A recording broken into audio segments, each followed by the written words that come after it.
بسم اللہ الرحمن الرحیم۔ السلام علیکم ورحمۃ اللہ وبرکاتہ۔ عابد راجہ چینل کی طرف سے آج میں اپنے دوستوں کو رسول اللہ صلی اللہ علیہ وآلہ وسلم کا ایک فرمان اور ساتھ میں یہ بتاؤں گا کہ حضرت ابو بکر صدیق رضی اللہ تعالی عنہ کیوں رو رہے تھے۔ اس ویڈیو کو آپ دوستوں نے غور سے سننا ہے اور اسے آگے شیئر بھی کرنا ہے۔ تو شروع کرتے ہیں۔ بسم اللہ الرحمن الرحیم۔ حضرت زید بن ارقم رضی اللہ تعالی عنہ فرماتے ہیں، ہم لوگ حضرت ابو بکر صدیق رضی اللہ تعالی عنہ کے ساتھ تھے۔ آپ نے پینے کے لیے پانی مانگا تو آپ کی خدمت میں شہد ملا ہوا پانی پیش کیا گیا۔ جب آپ نے اسے ہاتھ میں لیا تو رونے لگے اور ہچکیاں مار مار کر رونا شروع کر دیا، جس سے ہم سمجھے کہ انہیں کچھ ہو گیا، لیکن ہم نے ان سے کچھ نہ پوچھا۔ جب آپ چپ ہو گئے تو ہم نے کہا، اے رسول اللہ صلی اللہ علیہ وآلہ وسلم کے خلیفہ، آپ اتنا زیادہ کیوں روئے؟ انہوں نے فرمایا، شہد ملا ہوا پانی دیکھ کر مجھے ایک واقعہ یاد آ گیا تھا، اس کی وجہ سے رویا، اور وہ واقعہ یہ ہے کہ میں ایک مرتبہ حضور اکرم صلی اللہ علیہ وآلہ وسلم کے ساتھ تھا۔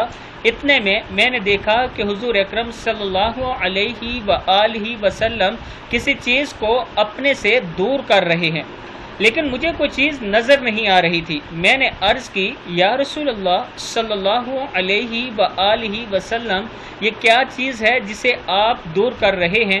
مجھے تو کوئی چیز نظر نہیں آ رہی۔ آپ صلی اللہ علیہ وآلہ وسلم نے ارشاد فرمایا، دنیا میری طرف بڑھی تو میں نے اسے کہا دور ہو جا، تو اس نے کہا، آپ تو مجھے لینے والے نہیں، یعنی یہ تو مجھے یقین ہے کہ آپ مجھے نہیں لیں گے، میں ویسے ہی زور لگا رہی ہوں۔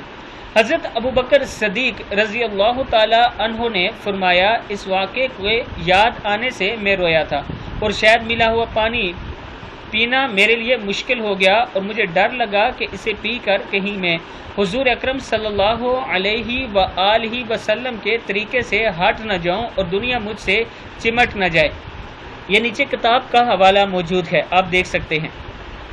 دوستو، اس کو کہتے ہیں عشق اپنے نبی سے، کہ ایک ایک طریقہ، ایک ایک سانس آپ اس طرح لیں کہ آپ کو محسوس ہو کہ ہم اپنے نبی کے راستے پر چل رہے ہیں، اور اگر کوئی آپ چھوٹا سا کام بھی غلط کر رہے ہیں تو آپ کے ذہن میں یہ آواز آنی چاہیے کہ آپ اپنے نبی کے طریقے سے ہٹ رہے ہیں، اور پھر آپ کو سیدھے راستے پر آ جانا چاہیے۔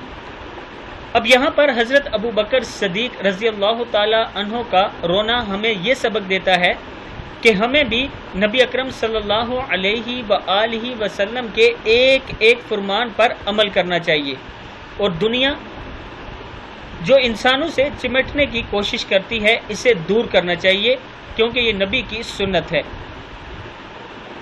ایک بار نبی اکرم صلی اللہ علیہ وآلہ وسلم پر درود شریف آپ نے ضرور پڑھنا ہے، اور اس ویڈیو کو آپ نے آگے ضرور شیئر کرنا ہے، اور صحابہ اکرام اور اہل بیت دونوں کی عزت اور احترام کیا کریں۔ ہمارے لیے دونوں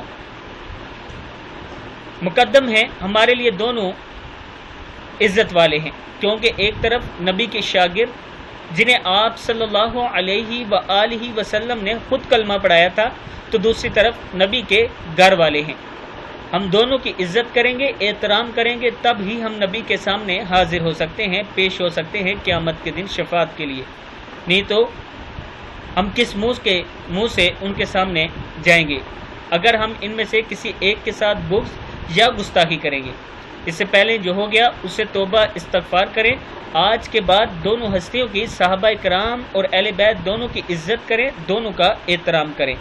اس ویڈیو کو آپ نے آگے ضرور شیئر کرنا ہے۔ السلام علیکم ورحمۃ اللہ وبرکاتہ۔